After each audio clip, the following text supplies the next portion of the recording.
Hello everyone, welcome to Boring History Channel. Imagine this. It's the dead of night in medieval times. No electricity, no neighbors awake, just darkness surrounding your home. And suddenly, knock, knock on your wooden door. You freeze. Who could it be? A lost traveler, a thief, or something far more terrifying? And here's the real question. Would you open the door or stay silent and hope it goes away? Because in those times, one wrong decision could change your life forever. Stay with me till the end, because what really happened next might surprise you. And if you enjoy this kind of mysterious storytelling, don't forget to subscribe and comment where you're watching from.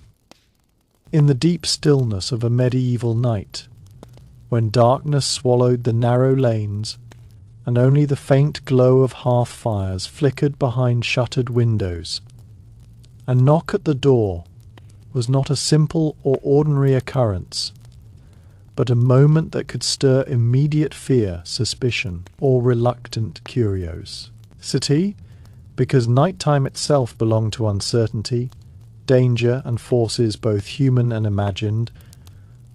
Most people lived by the rhythm of daylight, retreating indoors as soon as the sun dipped below the horizon, securing wooden doors with heavy bars and bolts, sometimes even placing furniture against them, knowing that after dark the world beyond their threshold changed entirely.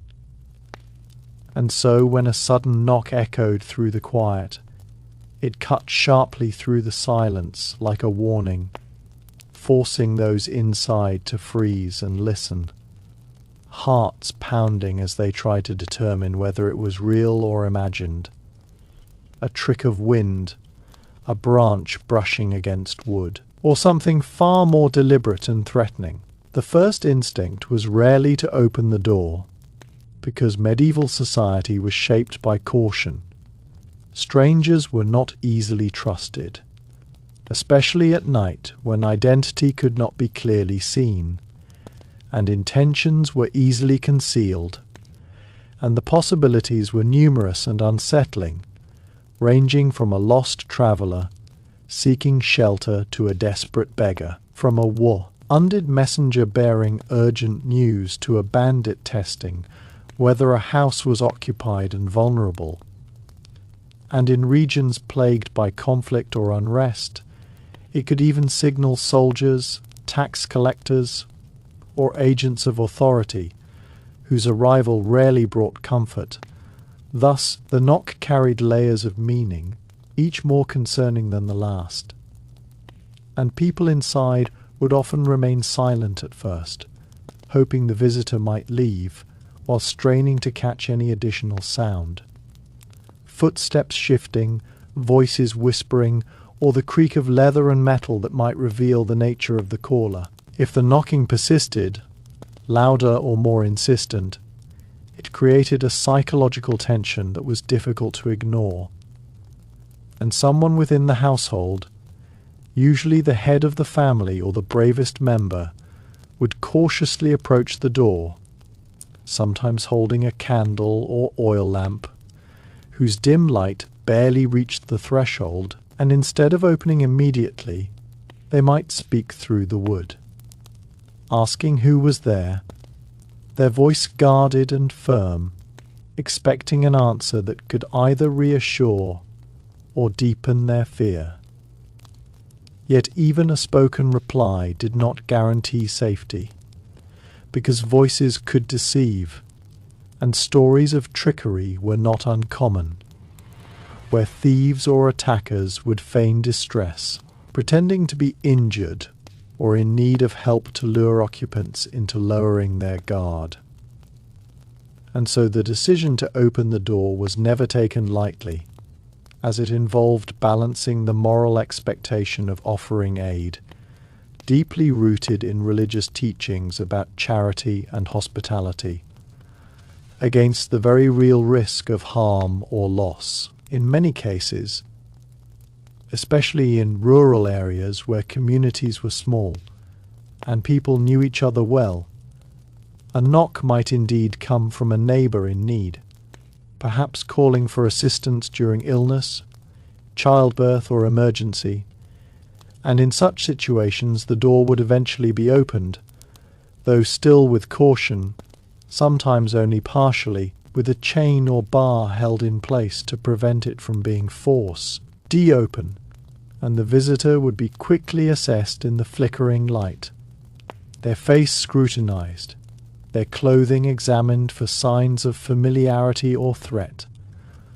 But in towns and cities, where anonymity was more common and crime more frequent, the response tended to be far more guarded, and many would choose not to open at all, instead waiting until morning to deal with whatever business had come knocking in the night. Beyond the practical dangers, there was also a layer of superstition that shaped how such moments were perceived. Because medieval people lived in a world where the boundary between the natural and supernatural was often blurred, and unexplained sounds in the darkness could be attributed to spirits, omens, or otherworldly forces. So a knock without a clear voice or presence might not be answered at all, out of fear that it could invite misfortune or something unseen into the home. And tales circulated of phantom knocks, ghostly visitors, or warnings from beyond, which only heightened the unease surrounding such an event. Even the wind itself, rattling doors or shutters, could be interpreted as something more sinister when experienced in the heavy silence of night. The structure of medieval homes also played a role in how these encounters unfolded, as doors were often thick and reinforced, but not always secure by modern standards, and windows were small, sometimes without glass, covered instead with shutters or cloth, limiting visibility and making it difficult to identify a visitor without opening up, which increased the sense of vulnerability. And in some cases, households might respond to persistent knocking by arming themselves, grabbing tools, knives, or whatever could serve as protection, before even considering engagement, especially if the knock was accompanied by suspicious sounds or multiple voices outside. If the visitor turned out to be someone of authority, such as a messenger carrying news from a lord or official, refusing to open the door could bring consequences, which added another layer of pressure to the decision, as people had to weigh not only immediate safety, but also potential repercussions of ignoring a legitimate summons. And this uncertainty meant that each knock carried a unique tension shaped by context, location, and the experiences of those inside. In some rare and fortunate instances, the knock might bring welcome news. A returning family member, a friend arriving late from travel, or word of opportunity. But such positive outcomes were overshadowed by the prevailing reality that night belonged to risk, and anything that disrupted its quiet order demanded caution. Ultimately, hearing a knock at your door in medieval times was not a trivial interruption, but a moment charged with uncertainty and consequence, where instinct, fear, morality and survival all collided in the space of a few seconds, and the simple act of deciding whether to open the door could mean the difference between offering help, avoiding danger, or inviting it inside, making that sound sharp, unexpected, and echoing through the darkness. One of the most unsettling experiences of life in a world where safety ended at the threshold, and the night concealed far more than it revealed. And if the knocking did not stop, if it came again, slower this time, heavier, more deliberate, It could feel less like a request and more like a test, as though whoever stood outside was measuring patience, gauging fear, waiting for the moment when hesitation inside might turn into action. And in that tense stretch of time, the household would often fall into a hushed, almost breathless silence, each person listening not just to the door but to one another, exchanging glances in the dim glow of firelight, silently asking what should be done. Because every second that passed without a decision seemed to increase the weight of the unknown pressing against the wooden barrier that separated safety from whatever lingered beyond. Sometimes the knock would be followed by a voice, but not always a clear or comforting one.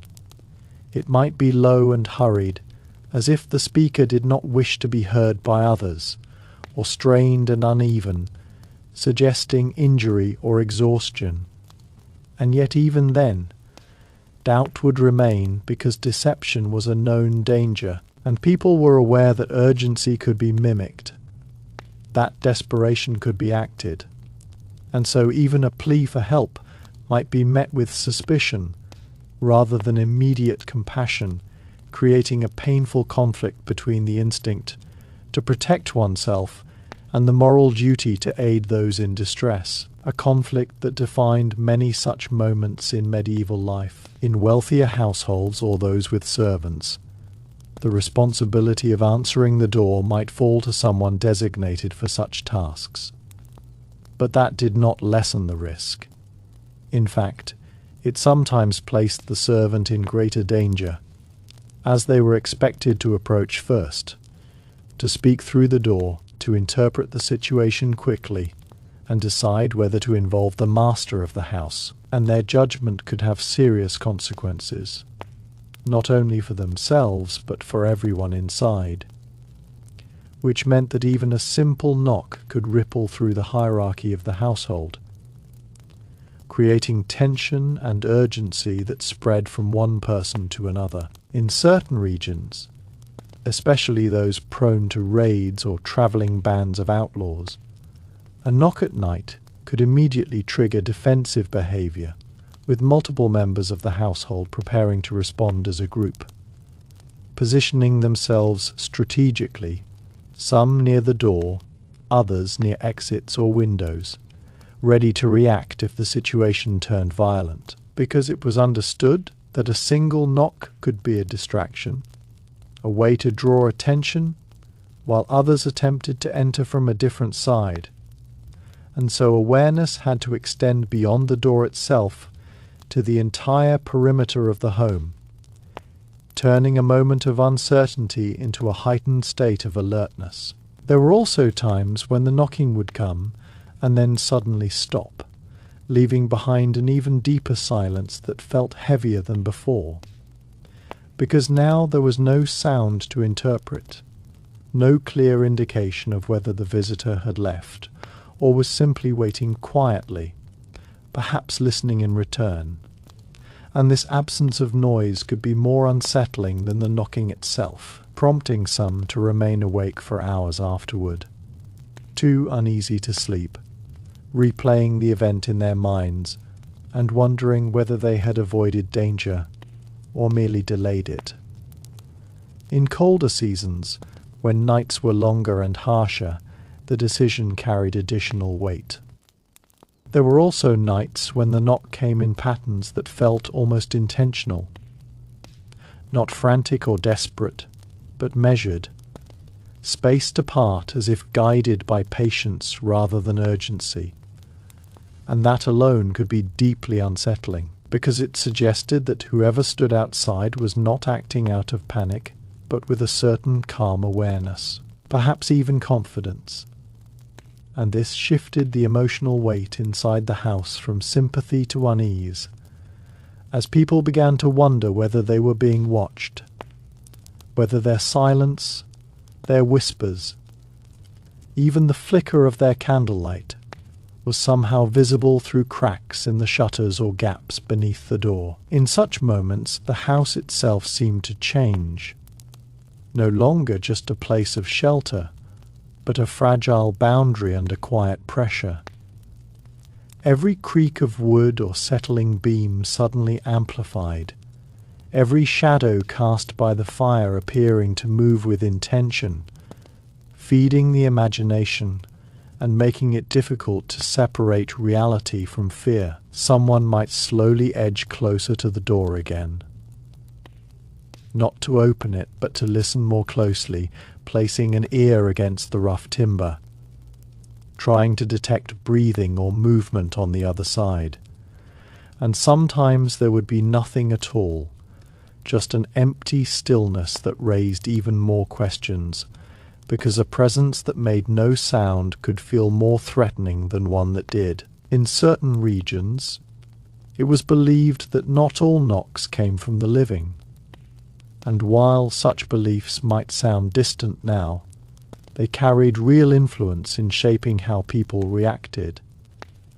A knock that came without a voice, or one that was followed by silence when questioned, might be interpreted as a warning rather than a request, a sign of misfortune, or an omen that something had already gone wrong somewhere nearby.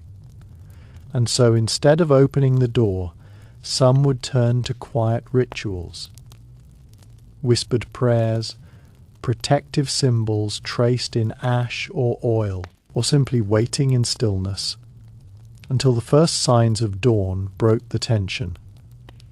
Because in a world where explanations were limited and danger was often invisible, caution extended beyond the physical into the spiritual. Even those who were less inclined to superstition could not entirely escape the psychological effect of the night, because darkness itself created uncertainty, and uncertainty invited the mind to fill in gaps with possibilities that felt just as real as anything seen in daylight. If the knocking eventually turned into pounding, louder and more forceful, the situation could escalate quickly, transforming hesitation into urgency. And at that point, the household might abandon any thought of dialogue, focusing instead on defense, bracing the door more firmly, gathering whatever could be used as protection, and preparing for the possibility that the barrier might not hold, because doors, no matter how solid, were not invincible. And the sound of repeated impact could send a clear message that the person outside was no longer asking for entry, but attempting to take it. In such cases, the night could stretch unbearably long, every minute filled with anticipation, every sound outside scrutinized for signs of escalation or retreat, until eventually the noise either ceased or was replaced by something else. Footsteps fading into the distance, voices calling out, or in the worst cases, the splintering of wood that signaled the beginning of a confrontation no one inside had truly wanted to face. Yet not every knock ended in fear or danger. There were also moments when the door, once cautiously opened, revealed something entirely different from what had been imagined. A traveller worn down by the road, a messenger carrying news that could not wait until morning, or even a familiar face delayed by circumstance. And in those instances, the tension that had filled the room would slowly dissolve, replaced by relief, conversation, and the quiet realization of how quickly the mind had turned uncertainty into dread. But even these more positive outcomes did not erase the underlying caution, because each experience reinforced the idea that the night was unpredictable, that every knock carried the potential to be something else, something unexpected, and that the only certainty was the need to remain alert. Over time, these repeated encounters, whether real, imagined, or somewhere in between, became part of the collective understanding of life after dark, shaping not only individual reactions, but also the broader habits of communities, encouraging people to rely on each other during daylight, to settle matters before nightfall, and to treat any disturbance after dark as something that required careful consideration rather than immediate response.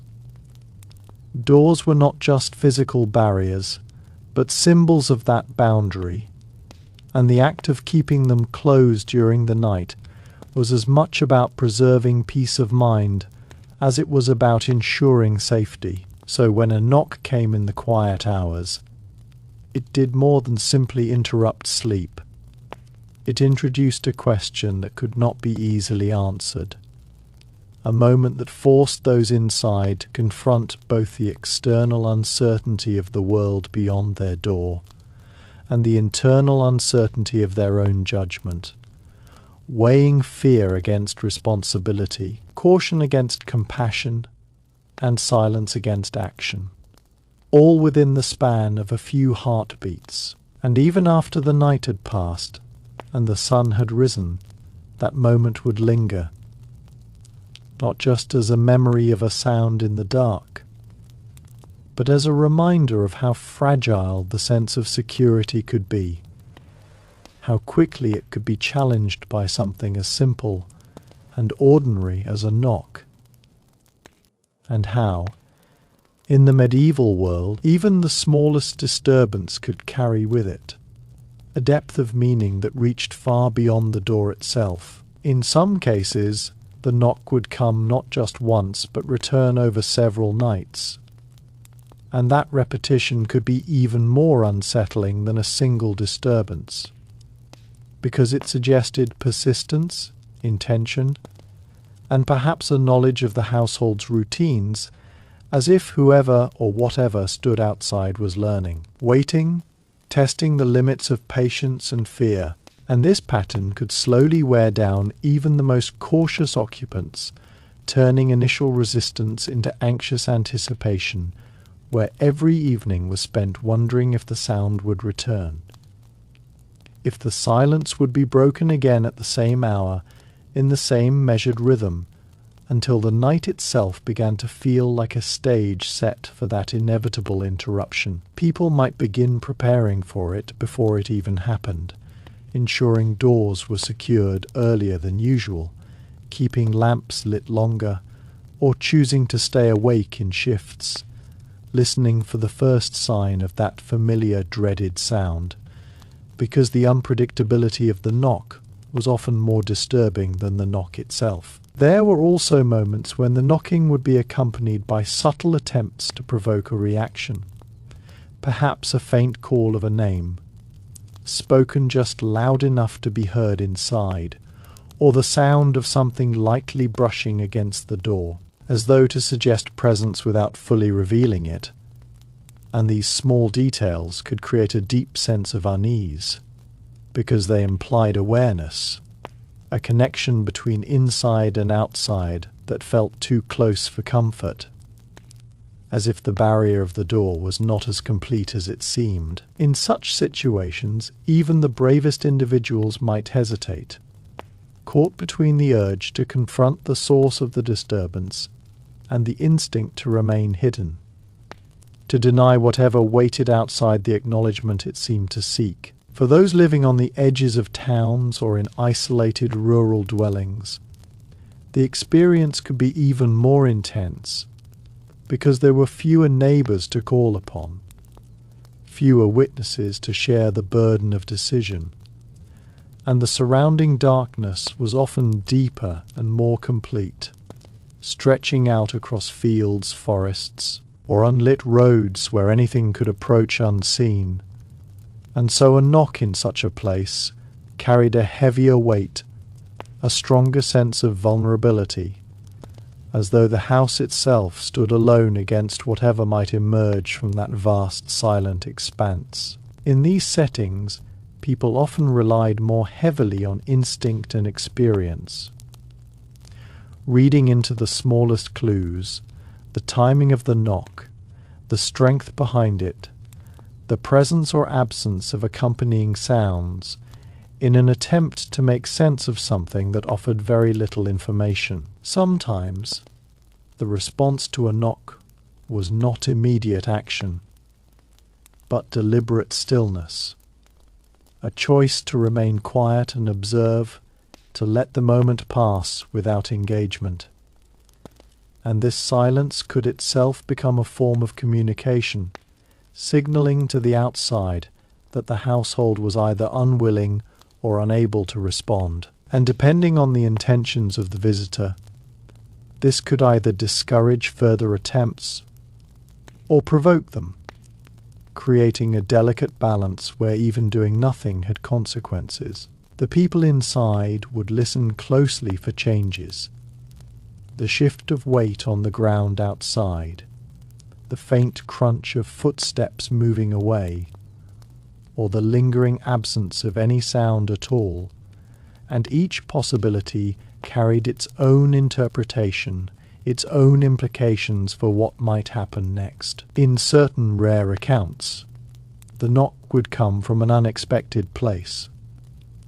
Not the front door, but a side entrance, a shuttered window, or even a wall, challenging the assumption of where a visitor should appear, and adding another layer of confusion to the situation because it disrupted the normal patterns of interaction, suggesting either unfamiliarity with the household or an attempt to avoid detection. And this unpredictability could heighten fear, making it harder to decide how to respond as the usual rules no longer seem to apply. The idea that someone might be moving around the outside of the house, choosing different points of contact, could make the entire structure feel exposed, as though it were being encircled rather than simply approached. And there were nights when the knock seemed to arrive at the exact moment when the household had finally surrendered to sleep, when the fire had burned low, when breathing had settled into slow, steady rhythms, and dreams had just begun to take shape, only for that sudden, hollow sound against wood to pull everyone back into wakefulness with a Joe. Felt disorienting and immediate, as if the night itself had reached in and shaken them awake. And in those first few seconds, confusion often mixed with fear, because the mind, still half in dreams, struggled to make sense of what was real, what was imagined, and whether the sound had truly come from outside or from somewhere within the fragile boundary between sleep and waking. In that state, even a single knock could feel louder, more significant, echoing not just through the room but through the mind, expanding into something far greater than the simple action that caused it. Sometimes no one would move at all at first, as if stillness itself might make the situation disappear. Each person waiting for someone else to act, to speak, to take responsibility for whatever decision would come next. And this shared hesitation could stretch on, creating a quiet tension that filled the space more completely than any noise, because it carried with it the weight of uncertainty and the knowledge that whatever choice was made could not easily be undone. Eventually, someone might sit up, listening carefully, counting the seconds between sounds, trying to determine whether the knock would return, whether it had been a single occurrence or the beginning of something more persistent. And this act of listening became almost as important as the knock itself, a way of gathering information in a situation where information was scarce. In households with children, the atmosphere could become even more charged, as younger members, less able to control their fear or curiosity, might whisper questions, seek reassurance, or cling to those around them. And the adults, even if uncertain themselves, would often try to maintain a sense of calm, lowering their voices, urging silence, projecting confidence they might not fully feel, because maintaining composure was part of maintaining control. And in a world where so much lay beyond that control, even small gestures of steadiness could make a difference in how the moment unfolded. There were also instances when the knock would be followed by a pause so long, that it seemed as though the visitor had gone, only for it to return again suddenly, breaking the fragile sense of relief that had begun to form. And this pattern, sound, silence, sound again, could create a kind of rhythm that kept the household suspended between action and inaction, never fully resolving the situation, never allowing it to settle into certainty. Each return of the knock forced the same questions to be asked again, the same risks to be weighed, and the repetition could make the experience feel almost endless, as though the night itself had become an extension of that moment. In some rare cases, someone might decide to confront the situation more directly, stepping outside rather than opening the door inward, choosing to meet the unknown on equal ground rather than from behind a barrier.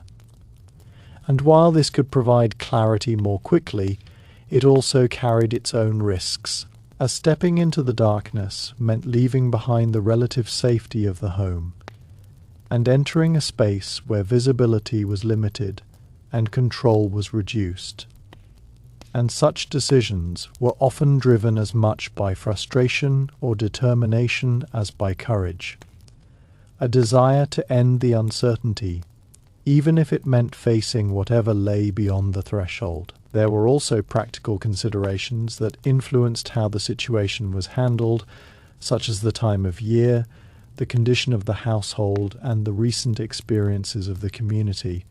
A village that had recently faced theft or violence would respond very differently from one that had not, just as a household that had previously helped a stranger in need might be more inclined to do so again, or perhaps more cautious if that past experience had not ended well.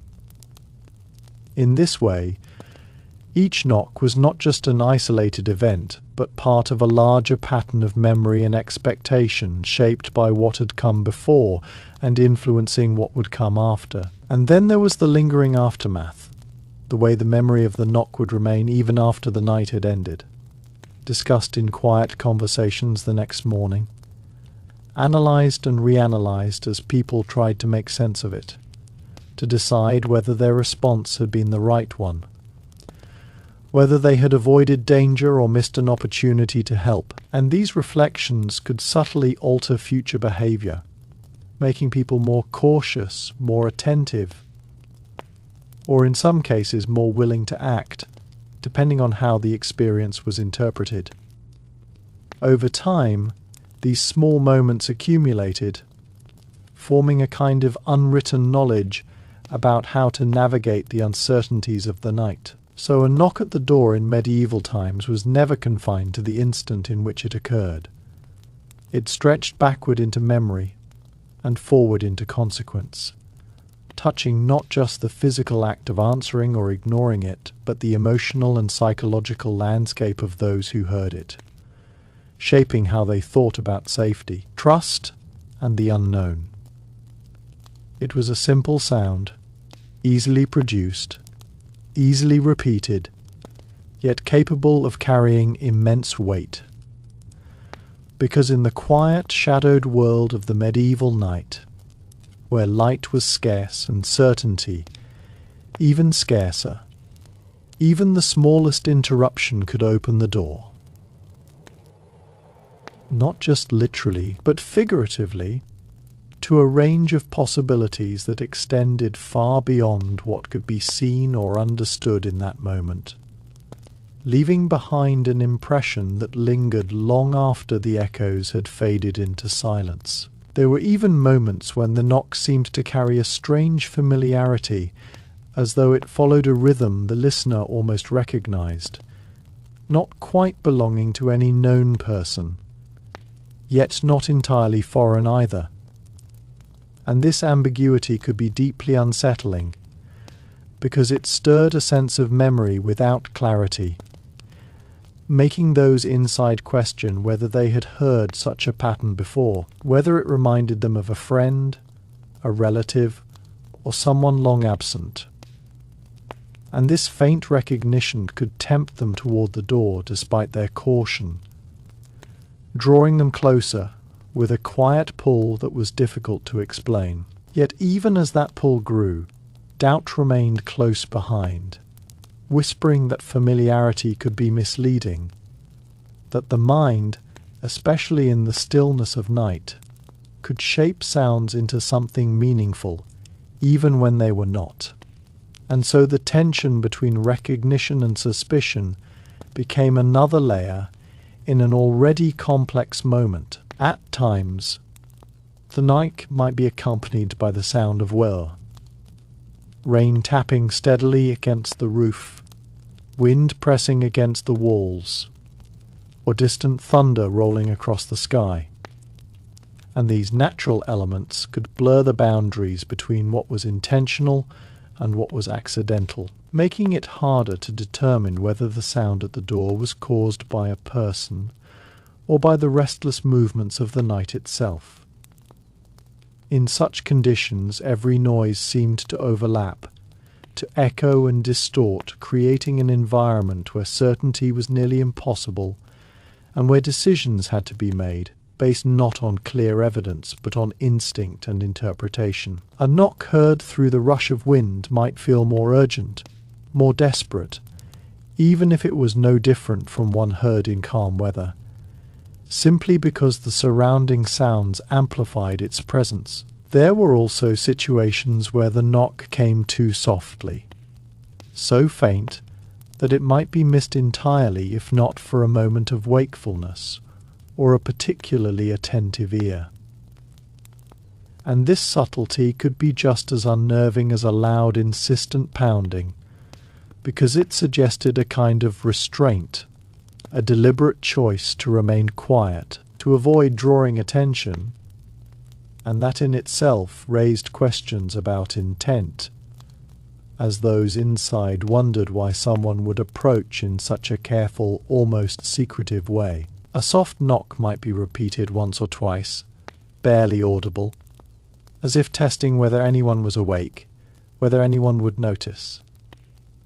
And this quiet persistence could create a different kind of tension, one that was less immediate but more lingering, like a question that remained unanswered. In some cases, people might attempt to observe the outside without opening the door, peering through narrow cracks, lifting a shutter slightly, or positioning a light in such a way that it illuminated the area just beyond the threshold.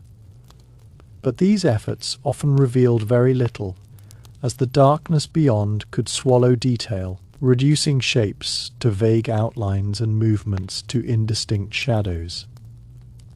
And this limited visibility could make any figure appear more threatening than it truly was, transforming ordinary features into something unfamiliar, something harder to trust. A person standing quietly outside might seem motionless and unreadable, their face obscured, their intentions hidden, and this lack of clarity could reinforce the decision to remain closed off, to keep the boundary intact. There were also times when the knock would come from someone known, but at an unusual hour.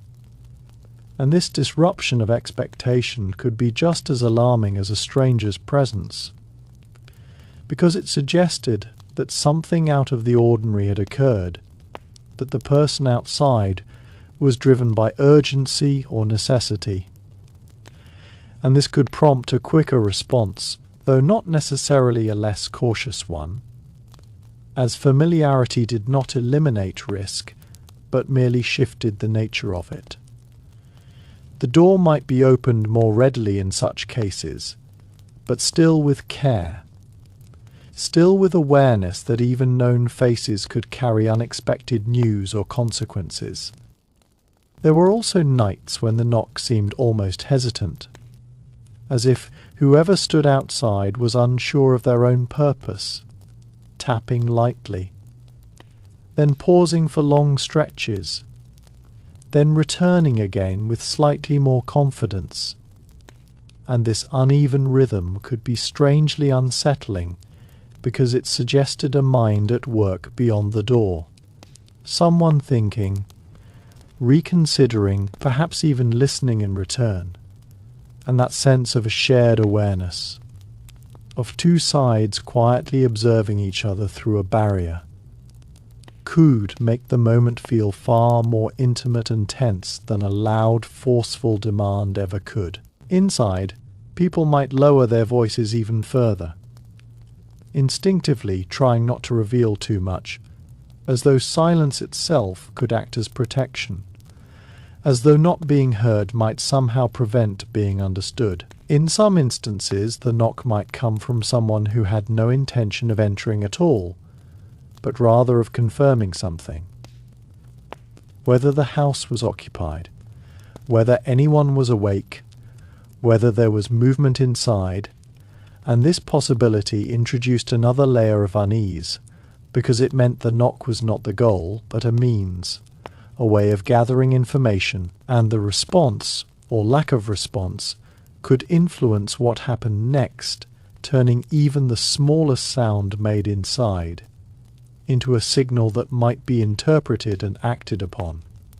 A creaking floorboard, a whispered exchange, the faint glow of a light shifting behind a shutter.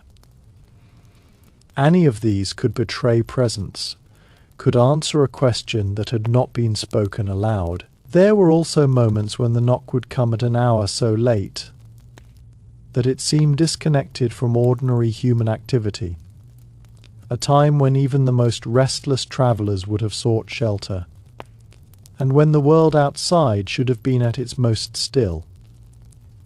And this timing alone could heighten suspicion, making the sound feel out of place, almost unnatural, as if it did not belong to the same rhythm as the rest of life.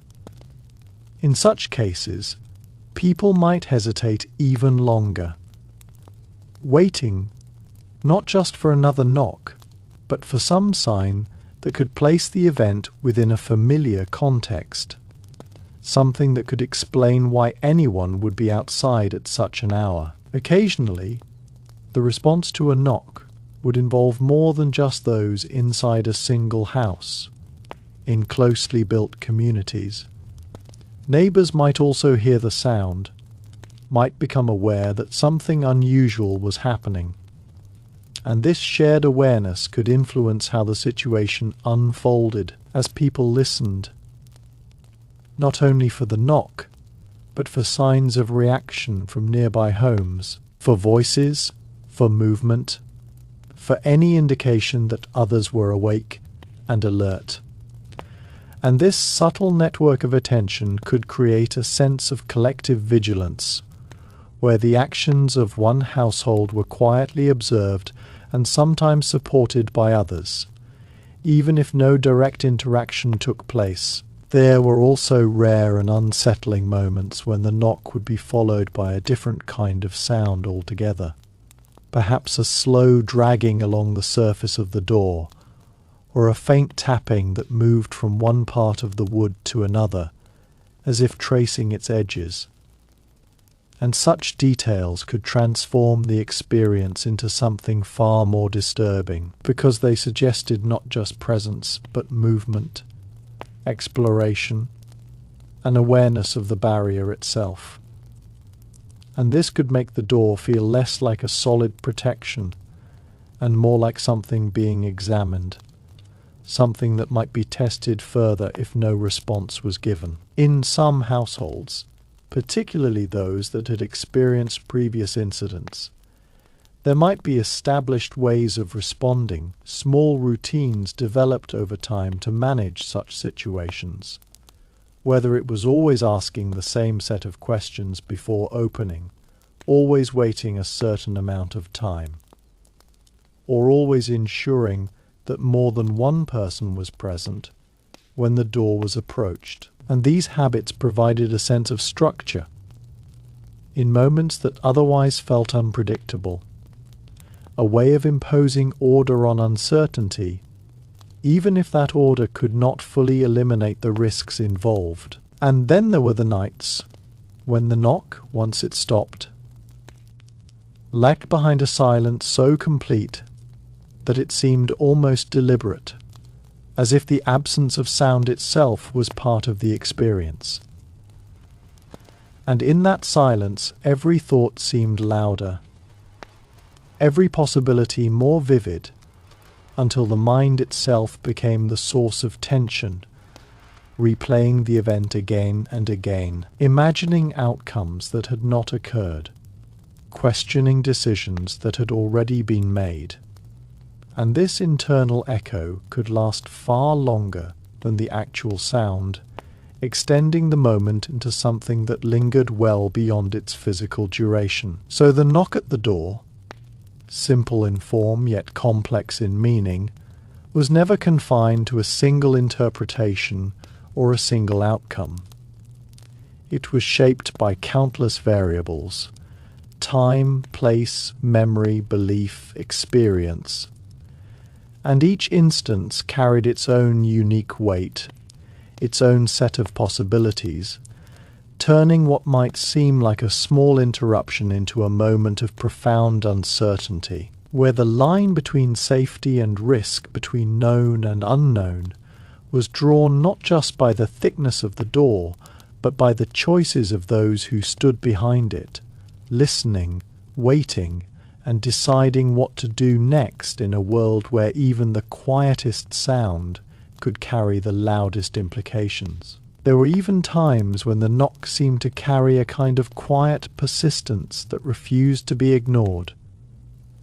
Not loud enough to force action, not soft enough to dismiss, but balanced somewhere in between, returning again and again with the same steady rhythm, as though it were patiently waiting for acknowledgement. And this persistence could slowly erode resistance inside, not through fear alone, but through the simple weight of repetition, wearing down the resolve to remain still, to remain silent, until the question of whether to respond became harder to avoid than the risk of answering. In that slow passage of time, the mind would begin to wander through possibilities, constructing images of who might be outside, imagining faces, intentions, outcomes, each one different, each one equally uncertain, until the knock itself became less of a sound and more of a presence,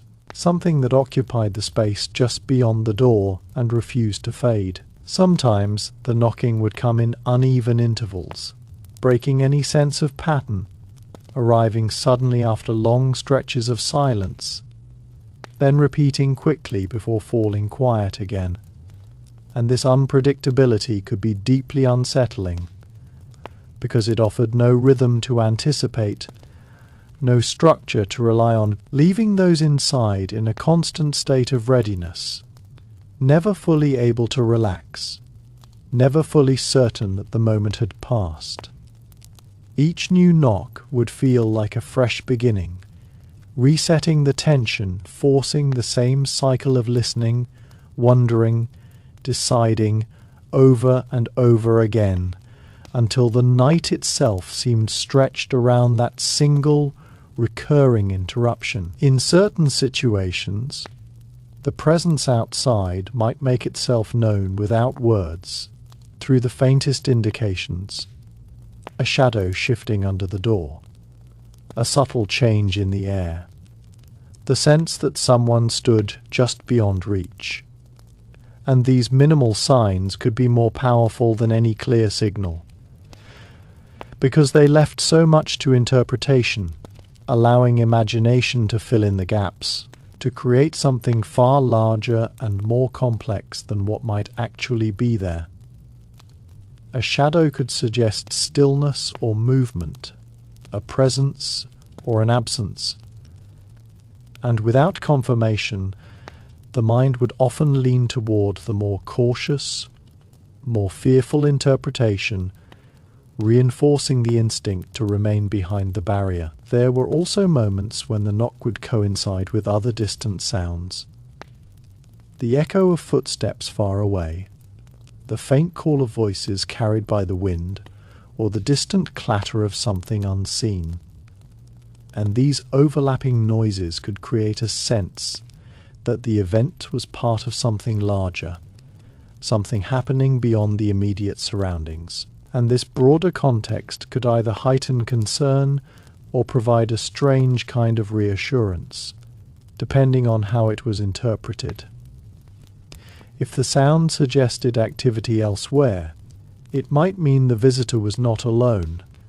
If they suggested distance, it might mean the knock was an isolated incident, less connected to any wider threat. In households where previous knocks had led to known outcomes, whether good or bad, those memories would quietly guide the present moment, influencing not just what people thought, but how quickly they acted, how firmly they held back, or how cautiously they approached, because experience had a way of shaping instinct, turning past events into silent advisors that spoke in moments of uncertainty.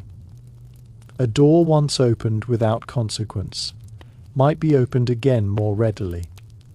A door once opened to danger might remain closed far longer, even in situations that seemed different, because the memory of risk lingered more strongly than the possibility of safety. And there were nights when the knock would come and go so quickly that it left behind doubt rather than certainty. A fleeting sound that might have been real or might have been imagined. And in those cases, the uncertainty itself became the focus. As people questioned what they had heard, whether it had meaning, whether it required action at all.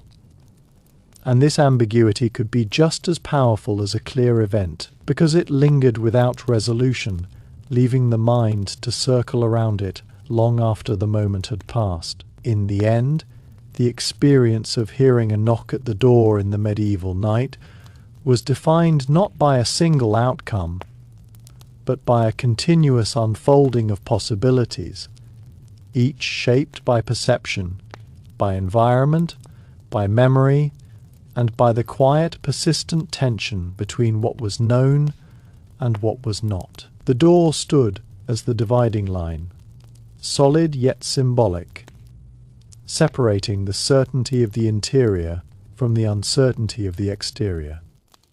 There were also nights when the knock seemed to arrive with an almost delicate precision, neither hurried nor hesitant, but placed exactly as if it were meant to be heard and nothing more. And this careful balance could make it feel intentional in a way that was difficult to ignore, as though whoever stood outside understood the weight of the moment and chose not to disturb it more than necessary.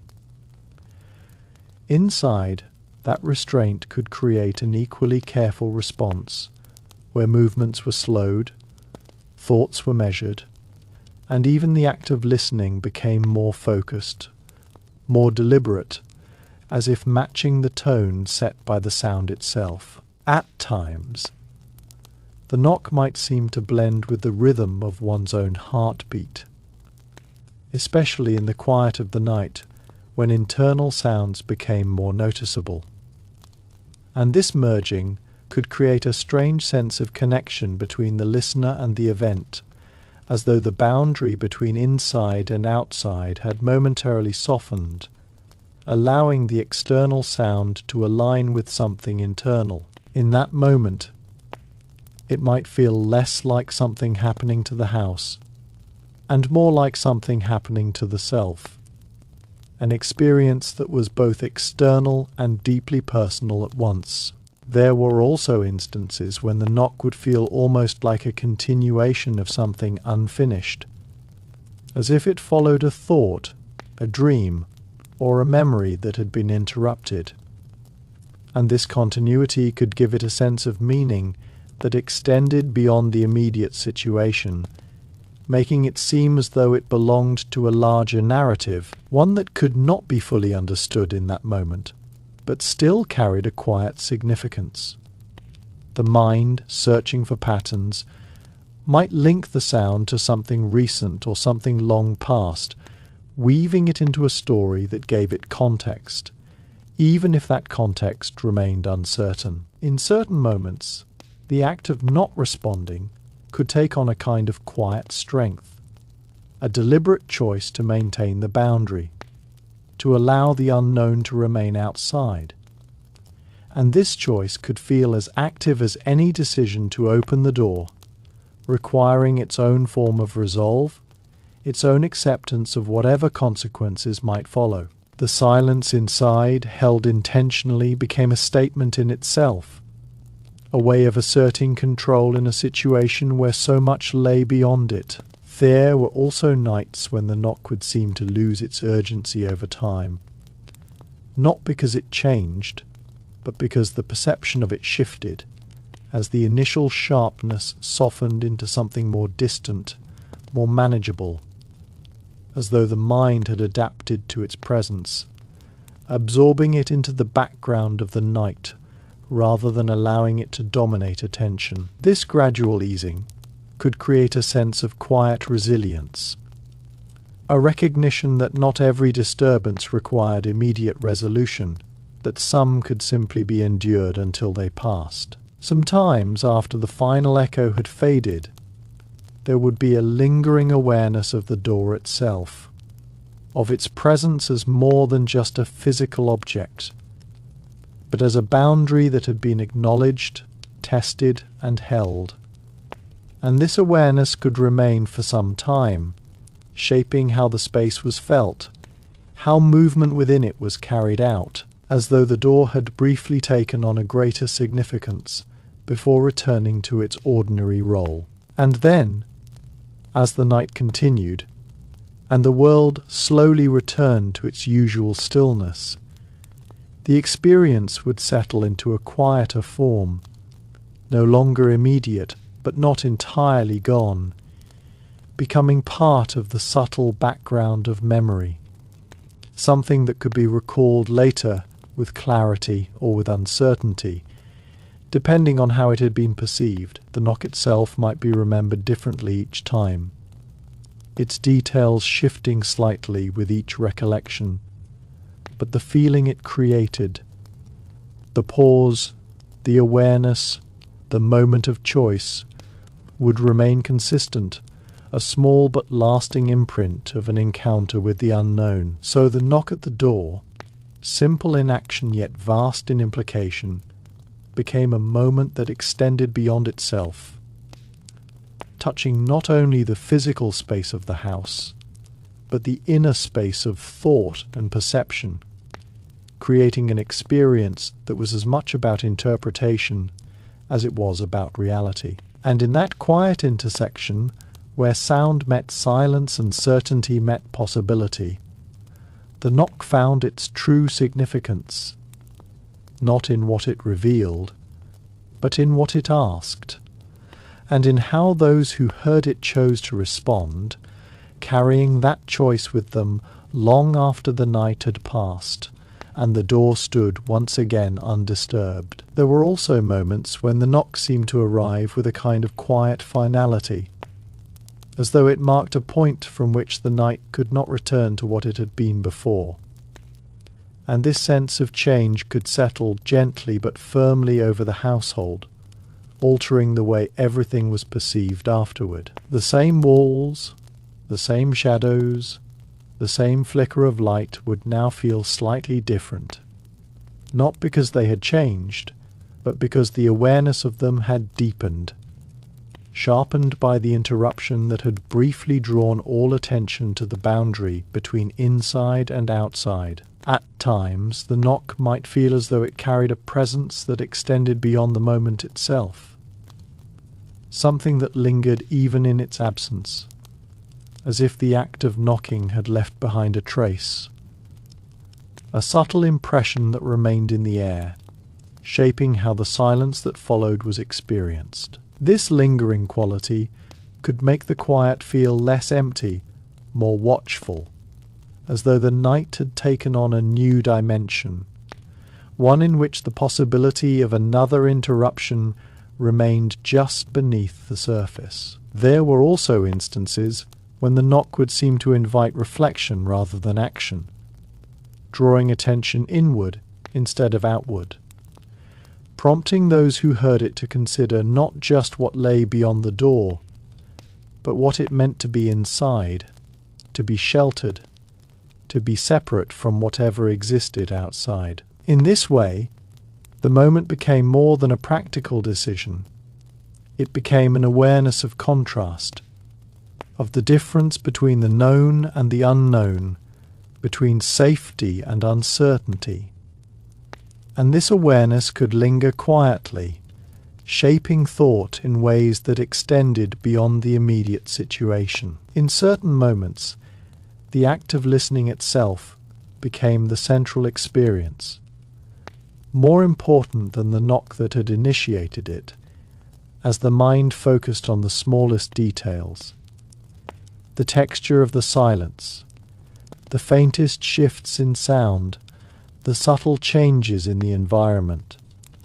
And this heightened attention could transform the ordinary into something more vivid, more present, as though the world had been briefly brought into sharper focus by the need to understand what had happened. There were also nights when the knock would feel almost like a question left unanswered, not because it demanded a response, but because it introduced a possibility that was never resolved, leaving behind a sense of openness, of something incomplete that continued to exist in thought even after the moment had passed. This incompleteness could become part of the memory, shaping how the event was remembered, not as a closed experience, but as something that remained slightly beyond reach, inviting reconsideration each time it was recalled. Sometimes the presence beyond the door would be imagined not as something fixed,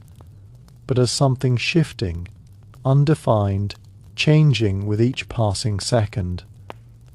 And this fluidity could make it difficult to settle on any single interpretation, keeping the mind in motion, exploring possibilities without arriving at certainty. In this way, the knock became a starting point rather than a conclusion, opening a space for thought that extended far beyond the physical event. And then, as the night slowly moved forward, and the memory of the knock began to soften, there would remain a subtle change in how the darkness itself was perceived. No longer just a backdrop to rest, but a space that had briefly revealed its unpredictability, its capacity to interrupt, to reach in and alter the course of a quiet moment. This realization, though gentle, could stay with those who experienced it, influencing how future nights were approached, how silence was interpreted, how boundaries were understood. So the knock, in all its simplicity, became something that extended beyond sound and into meaning, beyond the physical and into the reflective, creating a moment that touched both the outer world and the inner one, leaving behind not just the memory of a disturbance, but the awareness it had awakened.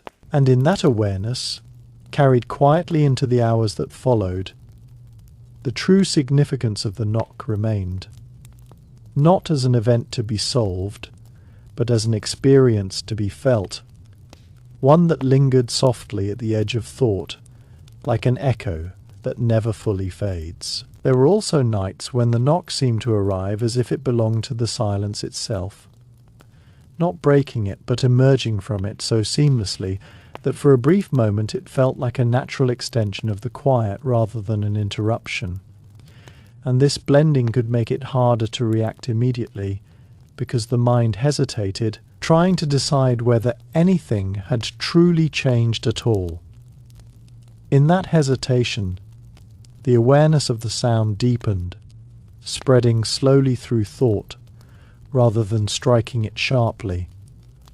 And this slower realization could make the moment feel more immersive, more enveloping, as though the night had gently shifted rather than been disturbed. At times, the knock would feel almost weightless, not in its sound but in its presence, as though it carried no urgency, no demand, simply existing as a signal without pressure. And this absence of force could be just as powerful as any insistence, because it left the entire burden of meaning on those who heard it. Without clear intent, the mind was free to interpret, to imagine, to question, and in that openness, the experience expanded, becoming less about the act. There were also nights when the knock seemed to arrive with a quiet sense of distance, as though it had travelled through layers of stillness before reaching the door, carrying with it a faint echo of the world beyond. And this sense of distance could make it feel less immediate, yet somehow more mysterious, as if it belonged not just to the doorstep, but to something farther away, something that had briefly touched the boundary before withdrawing again into the unseen. In that moment, the knock felt like a fragment of a larger reality, one that remained mostly hidden, revealing itself only through that single contained sound. At times, the knock might seem to settle into the space after it occurred, not disappearing completely, but lingering in a subtle way, as though it had left behind a quiet presence that could still be felt even without being heard. This lingering could create a sense that the moment was not entirely over, that something of it remained suspended in the air, waiting. And this feeling could shape how the silence that followed was experienced, turning it into something more attentive, more aware, as if the night itself were listening. There were also instances when the knock would feel almost reflective, as though it mirrored something within the listener, not in any direct way, but in the sense that it drew attention inward, prompting a quiet awareness of one's own thoughts, one's own presence in the stillness of the night. In this way, the sound became a point of focus, not just on what lay outside, but on what existed within, creating a moment that was both external and internal at once. In certain moments, the act of recognizing the knock became as significant as the knock itself. The transition from not knowing to knowing that something had occurred, marking a shift in awareness that could not easily be undone. Before the knock, the night was simply the night after it. The night carried an added layer of meaning, a subtle tension that remained even in silence, a quiet reminder that the boundary between inside and outside had been briefly acknowledged. There were also nights when the knock seemed to dissolve into the broader rhythm of time, becoming part of the continuous flow of moments, rather than standing apart from it. And in these cases, its significance might not be fully realized until later, when it was recalled, when it was placed into memory and considered from a distance. In that reflection, the simplicity of the event could give way to a deeper understanding of how it had been experienced, how it had shaped perception in ways that were not immediately apparent. Sometimes, the presence beyond the door would remain entirely undefined, not forming into any clear image or idea. And this absence of definition could be its own kind of presence, one that was open, expansive, and difficult to contain within any single interpretation. This openness allowed the experience to remain fluid, to shift in meaning depending on how it was remembered, how it was thought about, how it was felt in the quiet moments that followed. And as the night moved forward, carrying the household slowly back into its usual rhythm, there would remain a faint trace of that interruption, a subtle awareness that something had touched the boundary of their world and then receded, leaving behind only the memory of its presence. This trace, though small, could linger in thought, influencing how the next silence was heard, how the next sound was interpreted, creating a continuity between moments that might otherwise seem separate.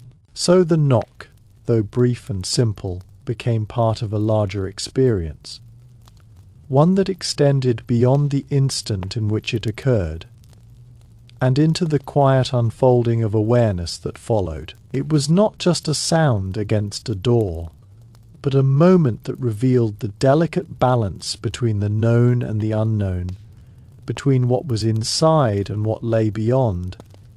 And in that revelation, it carried a quiet significance that remained long after the night had returned to stillness, echoing softly in memory as a reminder of how even the smallest events could open the door to something far deeper than they first appeared. There were also nights when the knock seemed to arrive as if it had always been waiting there, as though the moment itself had simply caught up to it. And this strange sense of inevitability could make it feel less like an interruption and more like a quiet fulfillment of something unseen, something that had been building beyond awareness until it finally revealed itself in that single contained sound. Inside, this feeling could create a pause that was not just about reacting, but about recognizing, as if the knock had entered not only the space of the house, but the flow of thought itself. At times, the knock might seem to carry a kind of stillness within it, a calm that contrasted with the tension it created, and this contrast could make the experience feel more complex, less defined by fear alone, and more by a quiet attentiveness, as though the moment invited observation rather than immediate action. In that calm, there was space to listen more deeply, to notice not just the sound but everything around it. The silence before, the silence after, the subtle shifts in awareness that accompanied it. There were also instances when the knock would feel almost like a boundary being acknowledged from both sides, not just an attempt to cross from outside to inside, but a recognition that the boundary existed at all, that there was a separation between two spaces that could be touched but not necessarily broken. This mutual acknowledgement, though silent and unspoken, could give the moment a different tone, one that was less about intrusion and more about contact, a brief connection that did not require resolution to have meaning. In certain moments, the act of holding that awareness, of staying present with the uncertainty rather than resolving it, became the central experience, turning the knock into something that unfolded within time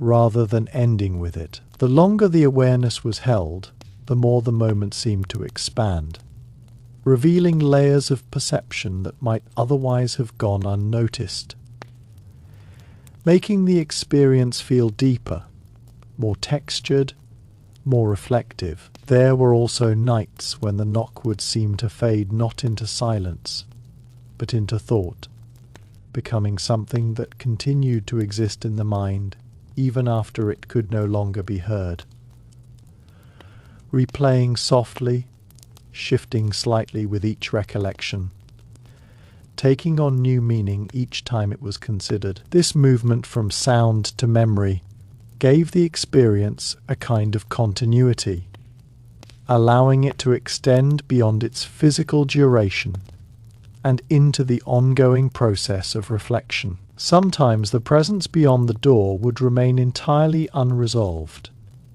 not because it lacked meaning, but because its meaning was not fixed, not confined to a single interpretation. And this openness could be what gave the moment its lasting quality, allowing it to remain alive in thought, to be revisited, reconsidered, experienced again in different ways over time. And as the night continued, slowly returning to its familiar rhythm, there would remain a quiet awareness that something had shifted, however subtly, in the way the space was felt, the way the silence was heard, the way the boundary was understood. The knock, though brief, had altered perception, had drawn attention to something that usually remained unnoticed, and in doing so, had left behind a trace that lingered gently, shaping the experience of the night long after the sound itself had disappeared. So in the end, the knock was not defined by what it revealed, but by what it opened.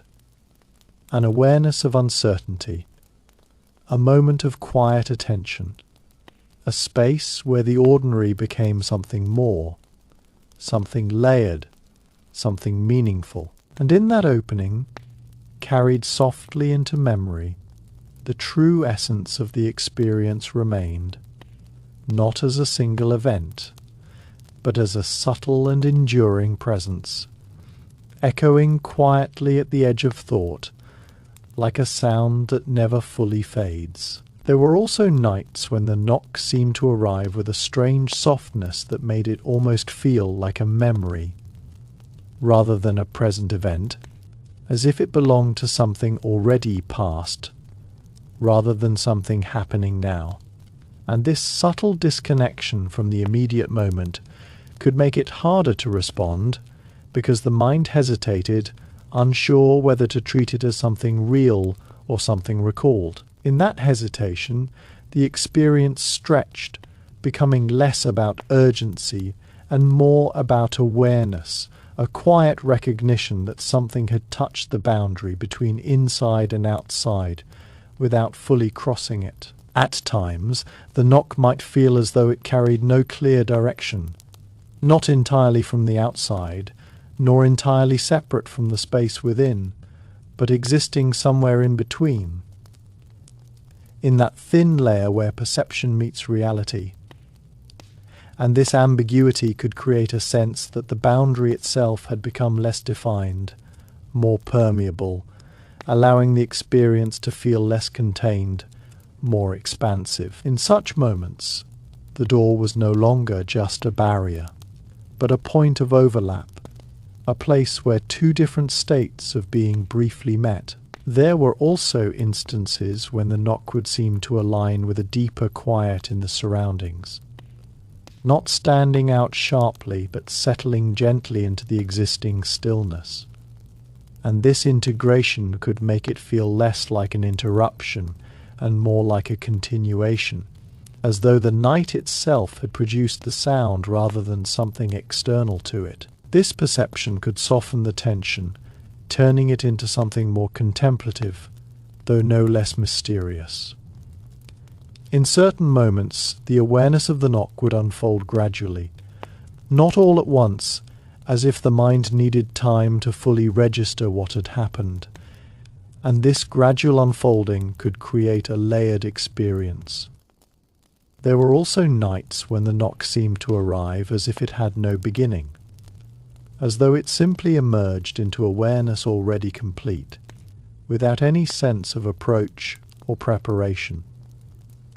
And this lack of origin could make it feel more mysterious, more difficult to place within the ordinary flow of events. It did not feel like something that had travelled toward the door, but something that had simply appeared at it, and this sudden presence could create a quiet disorientation, a moment where the mind searched for context and found none, leaving the experience suspended in a kind of uncertainty that resisted easy explanation. At times, the knock might feel as though it carried a quiet balance, neither inviting nor threatening, neither urgent nor dismissive, but existing in a neutral space that allowed it to be interpreted in many different ways at once. And this neutrality could make the experience more open, more expansive, because it did not push the listener toward a single reaction. Instead, it allowed the mind to explore possibilities freely, to move between caution and curiosity without settling firmly into either, creating a moment that was defined not by action, but by awareness. There were also instances when the knock seemed to shift slightly in memory, even as it was being remembered. Its tone, its timing, its presence changing just enough to make each recollection feel a little different from the last. and this fluidity could give it a quality that felt almost alive, as though it were not fixed in the past but continuing to evolve in thought. This made the experience less about a single stable event and more about an ongoing interaction between memory and perception. In certain moments, the act of holding the memory of the knock became a quiet form of engagement, a way of revisiting the boundary it had touched without needing to physically return to it.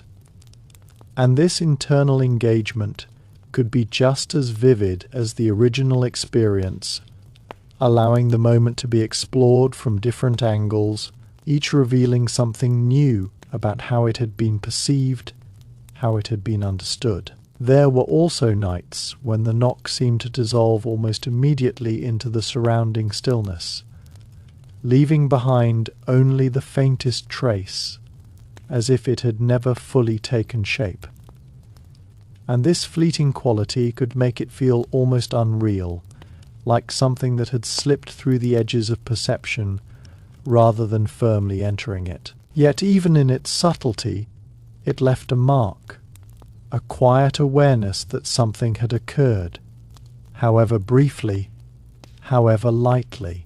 Sometimes the presence beyond the door would be imagined not as something waiting to be discovered, but as something that did not require discovery at all, something that existed independently of whether it was acknowledged.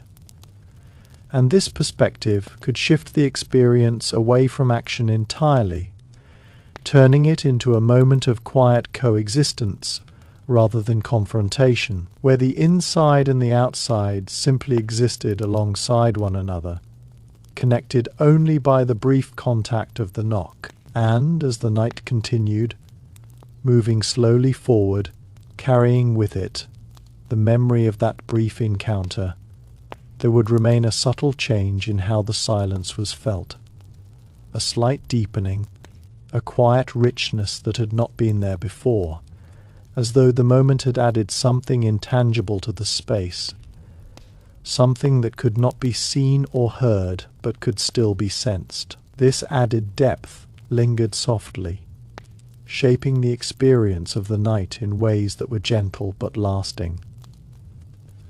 So the knock, in all its simplicity, became something that extended beyond the limits of sound and time, touching on the ways in which moments are perceived, remembered, and carried forward. It was not just an event, but an experience that unfolded within awareness itself, revealing how even the smallest interruption could open a space for reflection, for interpretation, for quiet attention. And in that space, held briefly yet meaningfully, the knock found its true presence.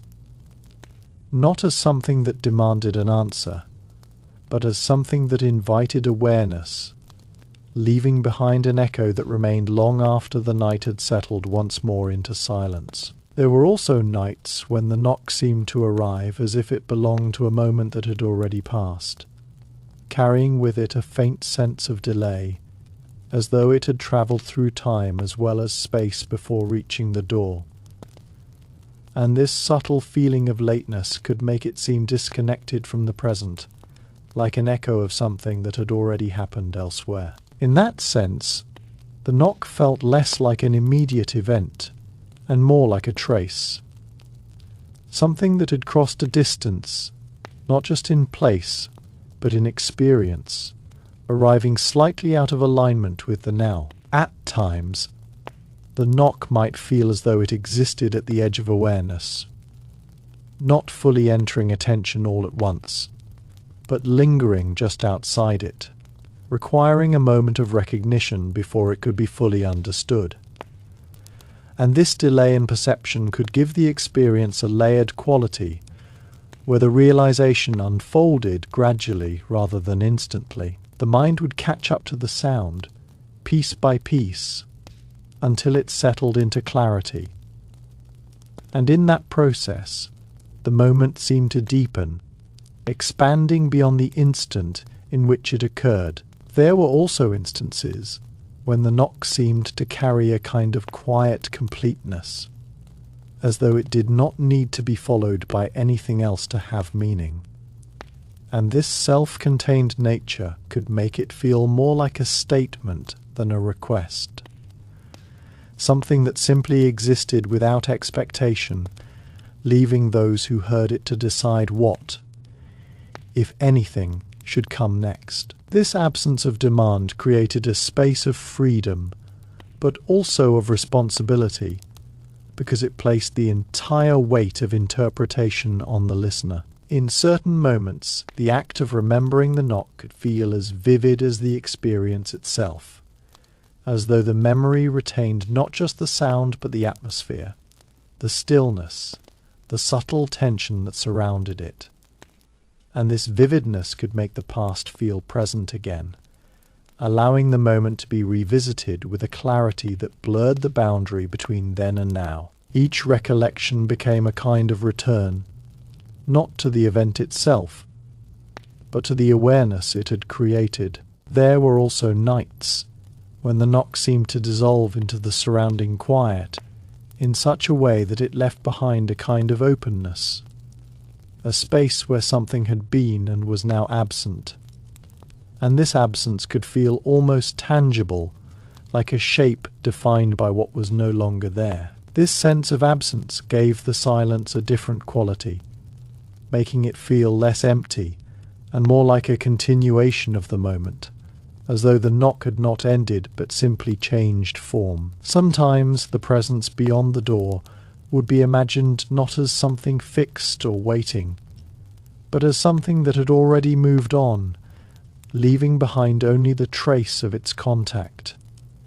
And this idea could shift the focus away from what might happen next, and toward what had already occurred, turning the experience into something reflective rather than anticipatory. And as the night carried on, slowly returning to its familiar rhythm, the memory of the knock would settle into a quieter place within thought, no longer immediate but still present, like a faint echo that could be heard only when attention turned toward it.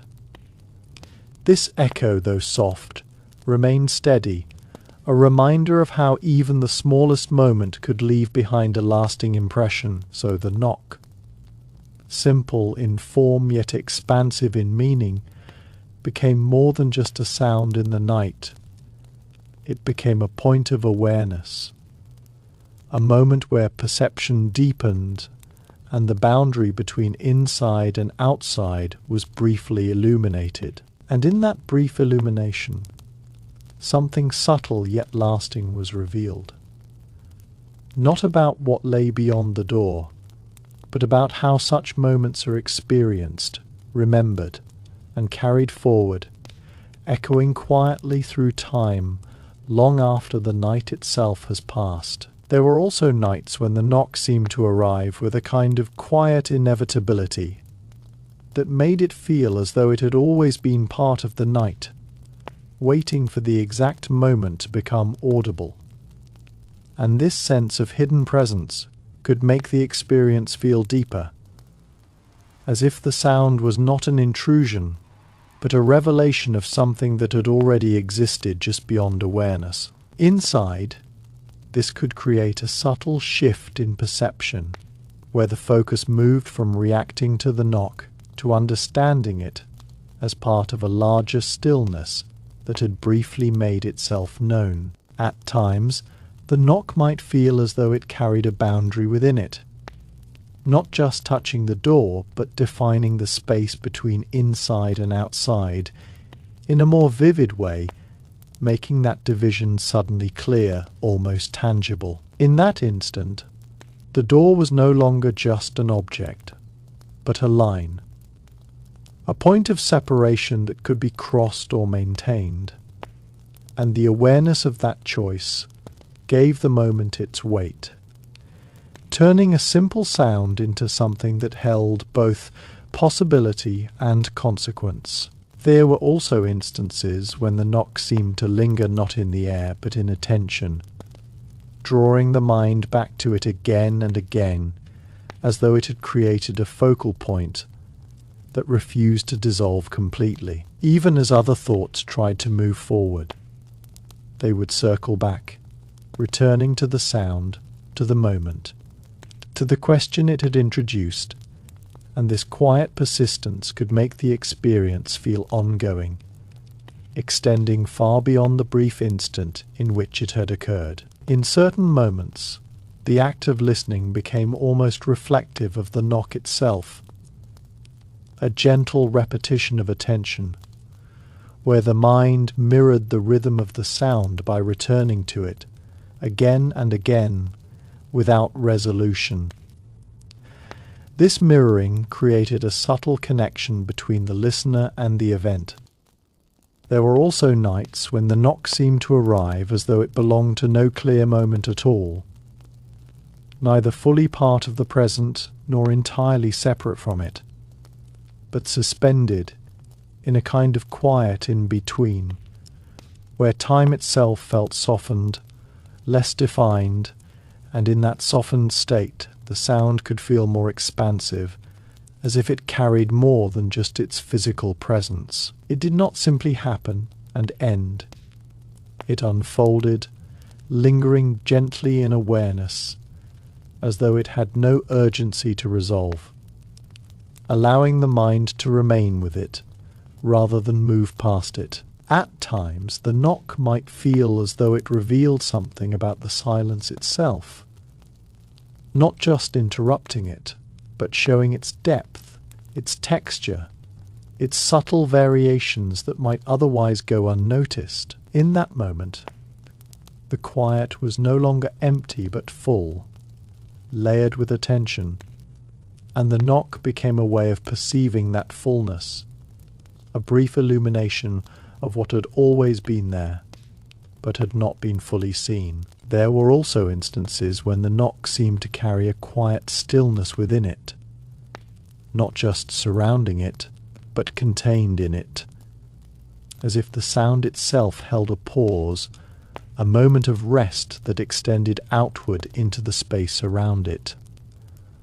This quality could make the experience feel less like movement and more like presence, something that existed without needing to progress or change, something that simply was. In certain moments, the awareness of the knock could feel almost circular, returning to itself, as though the mind revisited it not to resolve it, but to remain with it, to experience it again from slightly different angles, each time revealing something new, something subtle that had not been noticed before. This circular attention gave the moment a kind of continuity, allowing it to exist beyond its original occurrence.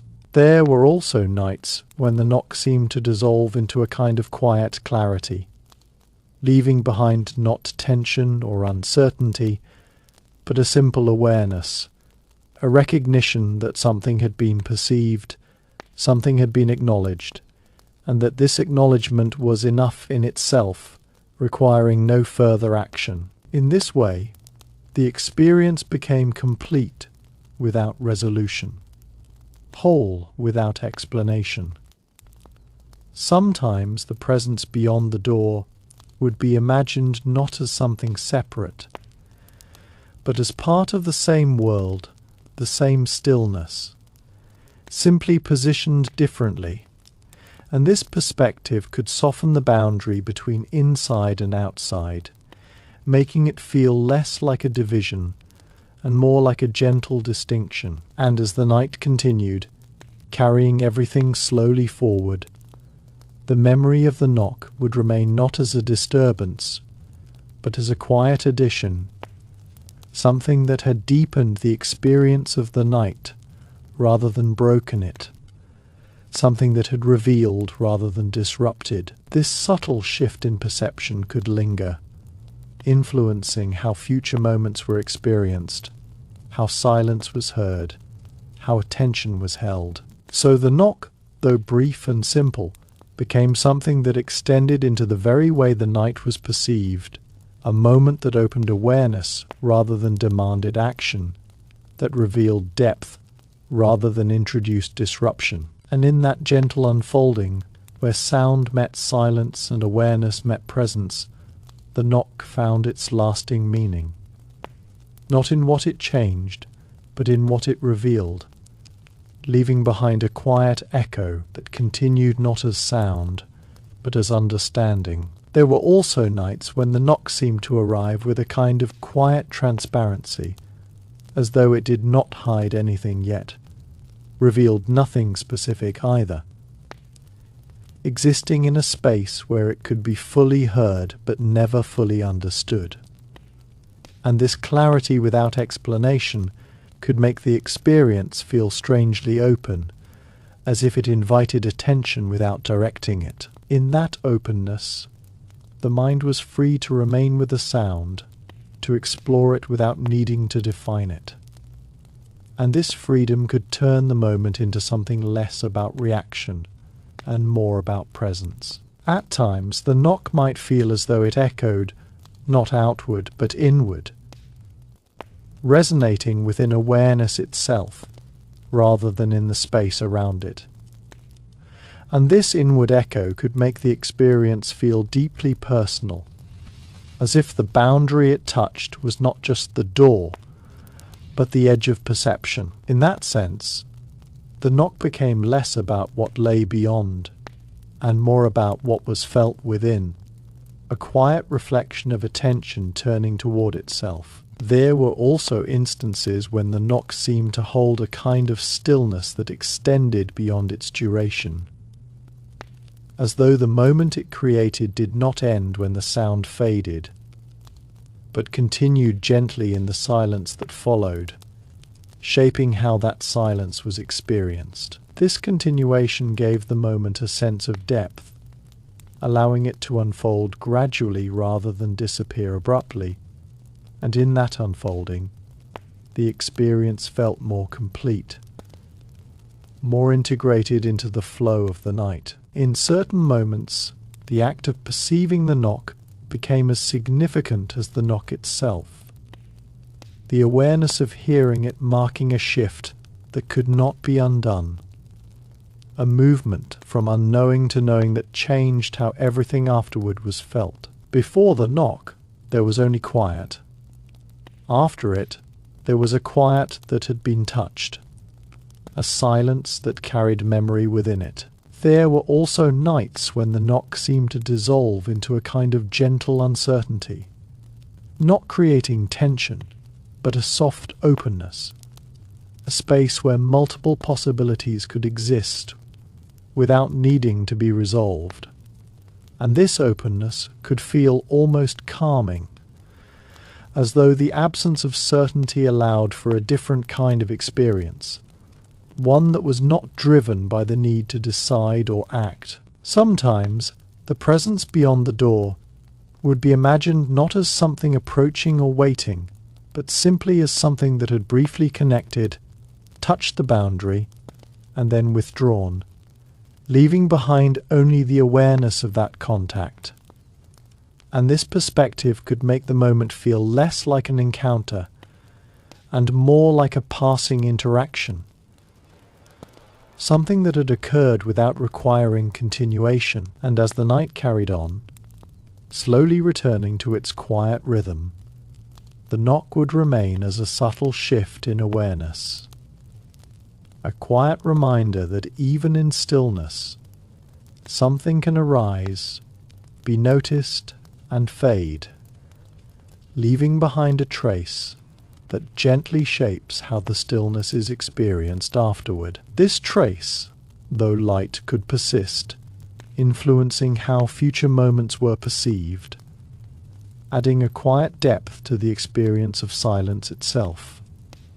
So the knock, simple and fleeting, became something that extended beyond its physical form, touching on the way awareness unfolds, how moments are noticed, how they are held, and how they fade. It was not just a sound at a door, but a moment of connection between perception and presence, a brief opening in the flow of the night where something revealed itself and then disappeared again, leaving behind not an answer, but a quiet, lasting awareness that continued softly, like an echo that exists not in sound, but in attention. There were also nights when the knock seemed to arrive with a kind of quiet weightlessness, as though it did not press upon the moment, but simply rested within it, neither demanding attention nor fading away, existing in a delicate balance that allowed it to be noticed without overwhelming the stillness. In that balance, the experience could feel almost suspended, as if the night itself had paused just enough to hold the sound gently before letting it dissolve again into silence. At times, the knock might feel as though it revealed the subtle boundaries of awareness itself, not just the physical boundary of the door, but the edge where perception meets the unknown. And this realization could give the moment a deeper quality, one that extended beyond the immediate event into a quiet understanding of how experience unfolds. The knock, in this sense, became less about what was happening and more about how it was being noticed.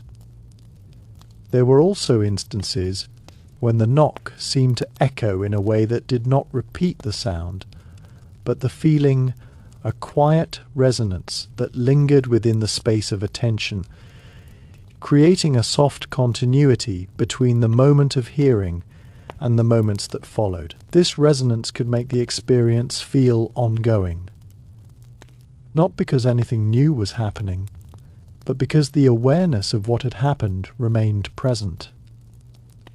In certain moments, the silence after the knock felt as though it had been shaped by it, not broken or disturbed, but subtly altered, as if the sound had passed through it and left behind a different texture, a different quality that could be sensed even without being defined. This altered silence carried the memory of the knock within it, making the quiet feel richer, more layered, more alive. There were also nights when the knock seemed to carry no intention at all, not as a request, not as a signal, but simply as an occurrence, something that happened without needing to mean anything beyond itself.